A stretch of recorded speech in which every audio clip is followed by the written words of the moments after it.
قرآن مجید کی سورتوں کی سردار کون سی سورت ہے؟ سورت الاخلاص، اس لیے کہ اس کو حضور نے ثلث قرآن کے مساوی قرار دیا، ایک تہائی قرآن کے برابر۔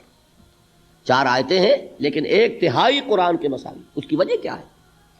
کہ اسلام کی جڑ بنیاد ہے توحید، لیکن یہ کہ اس توحید کا جامع ترین بیان سورت الاخلاص میں، تو گویا کہ یہ جڑ ہے، اس پہلو سے اہم ترین سورت ہے۔ فرمایا یا ایھا الناس قد جاءتکم موعظۃ من ربکم وشفاء لما فی الصدور وہدی ورحمۃ للمؤمنین قل بفضل اللہ وبرحمتہ فلذلک فلیفرحوا ھو خیر مما یجمعون۔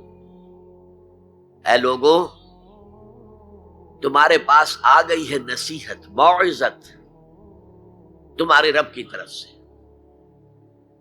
وہ صرف موعظت نہیں ہے، سینوں کے اندر جو روگ ہیں، جو امراض ہیں، ان کا علاج بھی ہے، شفا بھی ہے۔ شفاء لما فی الصدور، تیسرے درجے میں وہ ہدایت ہے، وہ بتاتی ہے کدھر جاؤ کدھر نہ جاؤ۔ جیسے آپ نے دیکھا ہوگا پہاڑی راستوں پر قدم قدم کے اوپر کوشن ہوتا ہے، یہاں سپیڈ کم کر لو ورنہ تم کسی کھائی میں جا گرو گے۔ تو یہ ہدایت کیا ہے؟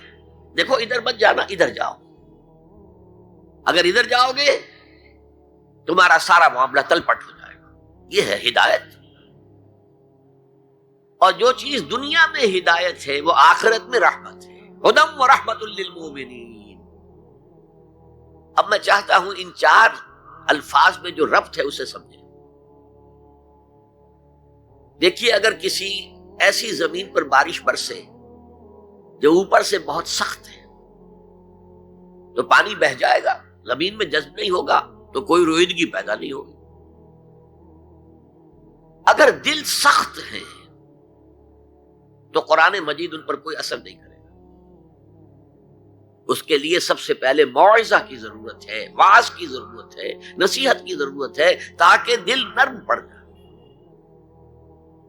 انسانی دل جب سخت ہوتے ہیں تو ان کی سختی چٹانوں سے زیادہ ہوتی ہے۔ سورہ بقرہ میں فرمایا ثم قست قلوبکم فہی کالحجارۃ او اشد قسوہ، یہودیوں سے خطاب ہے۔ ثم قست قلوبکم من بعد ذلک فہی کالحجارۃ او اشد قسوہ۔ اے بنی اسرائیل، تمہارے اس طرز عمل کے نتیجے میں تمہارے دل سخت ہو گئے اور اب وہ پتھروں سے زیادہ سخت ہے۔ لہذا سب سے پہلے ضرورت کیا ہے؟ دل کی زمین کو نرم کیا جائے، اس میں حل چلایا جائے۔ یہ کام ہے موعظہ کا، واعظ کا، نصیحت کا۔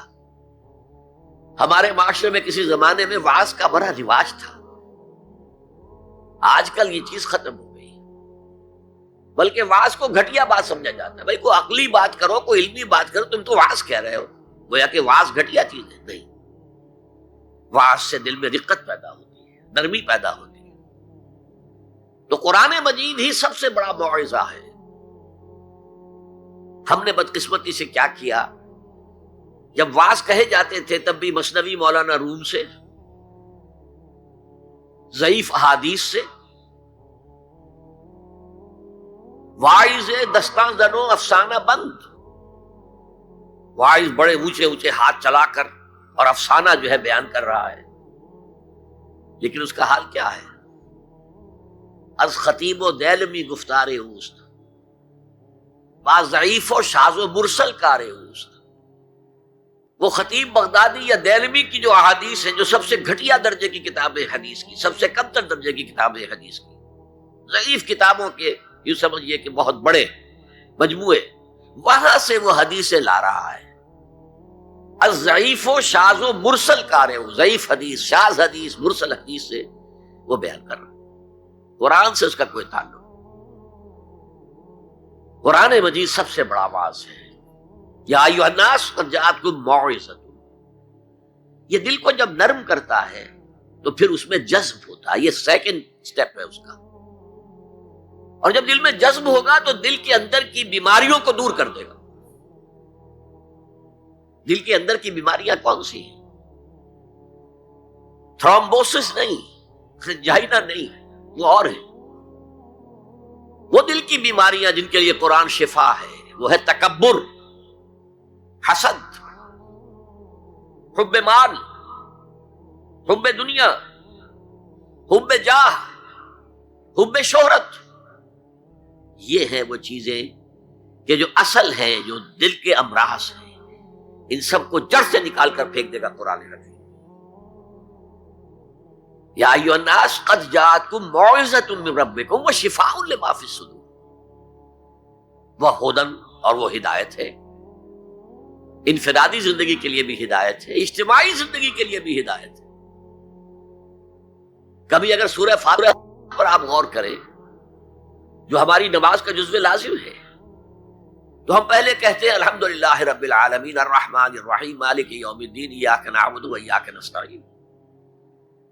یہ ہدایت تو ہمیں پہلے ہی ملی ہوئی ہے۔ پھر جو ہم کہتے ہیں اہدنا الصراط المستقیم، اللہ کو ہم نے پہچان لیا، اسے رب العالمین مان لیا، اسے رحمان مان لیا، اسے رحیم مان لیا، اسے روز جزا کا حاکم مطلق مان لیا، تو اب کون سی ہدایت رہ گئی؟ ہدایت تو آ گئی۔